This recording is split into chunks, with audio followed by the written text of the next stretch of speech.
Hello and welcome to Scrap Farm, the newsletter/podcast where I document starting an agroecological farm in Michigan. If you're new here or not sure if this is something you would be interested in, then here's a rundown of some of the things that I've talked about over the past year or so.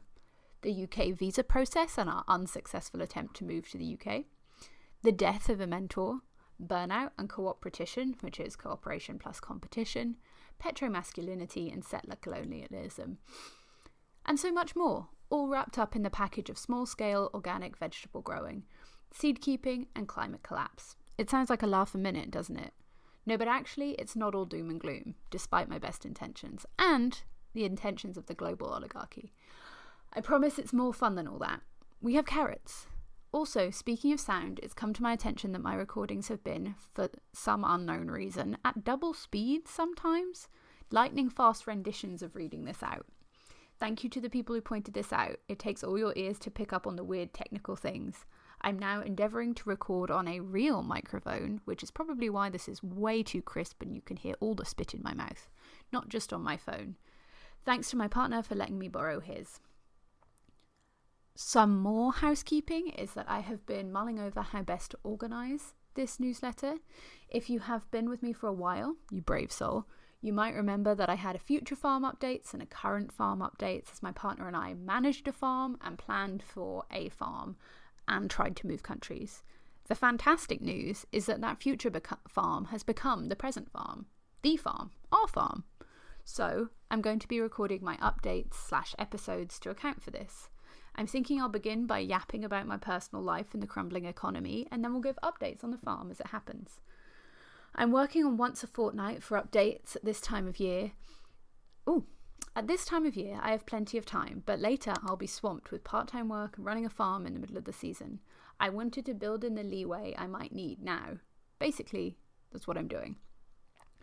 Okay, so personal life updates. I've been very brave this week, and I only say that partially sarcastically, and called both my senators and my local rep about the deportation of Venezuelan immigrants in the US. Trump invoked wartime powers in peacetime to unlawfully detain and deport 261 Venezuelan citizens for no damn reason. I used a script from 5 calls and my heart beat so fast, which is kind of embarrassing, but I'm going to keep calling.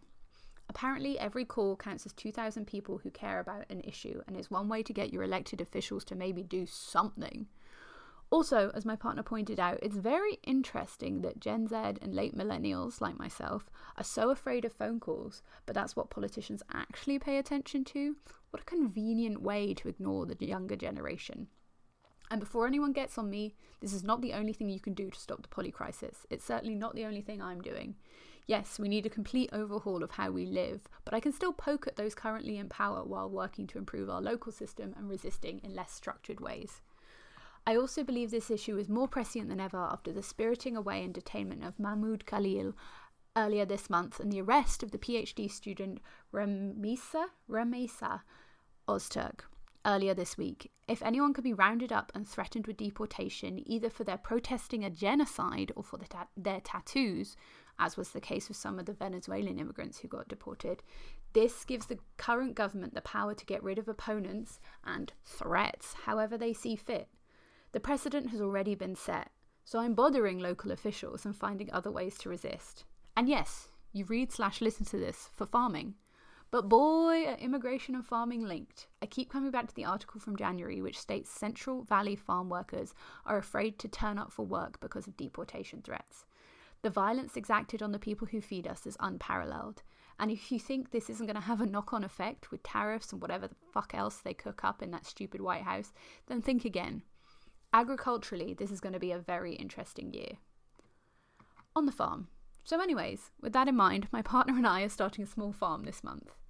It's a weird state to be in because we prepared for this for 4 years. We've trained as apprentices for 2 of those years, and then for the last 2 we managed someone else's farm to get the day-to-day experience of managing, and also a steady paycheck. And now we're here. On Wednesday, the 26th of March, 2025, we signed a lease. We'll be on roughly 2 acres of land with a building, electricity and water, though it might get tricky. I'll talk about that later. Just to get to the lease signing was at least a month's worth of work. We viewed 2 properties, had numerous discussion with the landowners of each. We went backwards and forwards with drafts and amendments. We enlisted the help of the MSU extension. We talked and talked. In between my relocation back to the States, we also registered a business, got an employee identification number, opened a business bank account, which will actually be able to use some of the funds in it by the time this is posted, and registered for government grant funding, if that's even still a thing, in that order. We set up QuickBooks, we moved into our new flat, both got part-time jobs. I've made a website, which is now launched. We've got an email, an Instagram, various quotes on compost deliveries, and feedback on licensing and insurance. Oh, and we've been announcing our return to all our friends here, which has felt wonderful, if a little overwhelming. All this to say, it has been a very busy 2 to 3 weeks since we got back. And we bought a truck, and silage tarps, and $700 worth of seeds. Since signing the lease, our first order from Johnny Seeds has arrived, and it was a good chunk of our budget on tools and tiny pellets of life. Now it sits in the centre of our farm office, ready for action. We've also collected soil samples from the field that will be turning into permanent raised beds. Not the samples, the field. We took 6 samples from a cross-section going down about 8 inches. We mixed up the samples in a bucket and are sending this bag of dirt, about 2 cups, to Logan Labs in Ohio for full analysis of the soil and its possible deficiencies.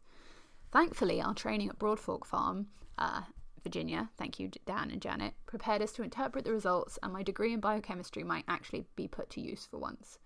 Once we have the soil test results, we might share a little more about what we'll be doing to build healthy soil.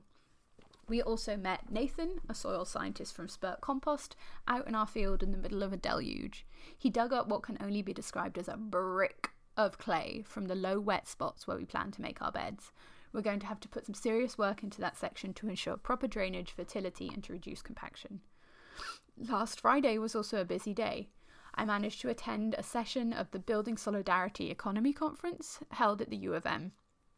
At the session, I got to hear about the efforts of the Renters Too Damn High coalition in organising rental strikes and direct action for renters, about the Miami Nation of Indiana and their voluntary land tax to help steward their land, language and people, along with the complexities that arise from receiving instead of giving. I also heard from Jamila Martin of the Movement Voter Project about strategic ballots to get involved in non-election years, specifically those that provide leave for childbirth for both parents. The session I attended was closed by the phenomenal Sharina Rodriguez-Sharp and Chance Morris from the Tetra, which is a digital underground railroad, whose poem I'm still thinking about a week later. This is the second event in as many weeks I have attended in the effort to engage with the resources and networking available in this area. The first was a wonderful workshop on seeding dialogues, presented by Vi Shin of the Borderless Seed Stories projects and the U of M Seed Library Initiative, and my friend Kaylin Colt Hazel. I hope to attend the next one, which will be on the 4th of April. All this to say, I've been busy. We have, as of me writing this, started our first charred kale and green onion trays. The coming rain has us wondering when we might break ground, but in the meantime there's plenty of other things to keep us occupied. We're scouring Facebook Marketplace, boo, for people selling caterpillar tunnels, but I think we're going to settle on building one ourselves, which is pretty in-depth. I'm sure you'll hear more about that. When we're not at our paying jobs or testing soil, we're having calls with extension agents or people from the FSA about licensing, safety, insurance, more. We have applied for 2 farmers markets and have been accepted at 1. We're preparing for a farm and garden showcase in a couple of weekends' time. Oh, and we're reconnecting with friends while we're at it. No big deal. It has been hectic and wonderful to be back. It feels real and unreal and wild all at once. What a time to start. Thank you for your patience in between these updates. I'll see you all later. Bye.